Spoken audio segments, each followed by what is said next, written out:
What's the meaning of absent-mindedly? Absent-mindedly. Absent-mindedly. Absent-mindedly. Absent-mindedly. Absent-mindedly.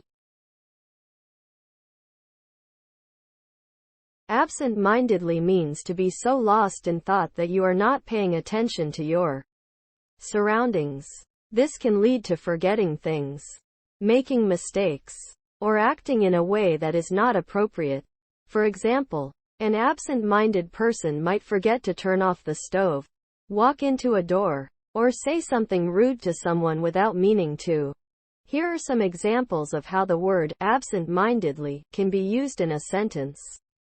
She absent-mindedly picked at her food, her mind elsewhere. He absent-mindedly scratched his head, as if trying to remember something.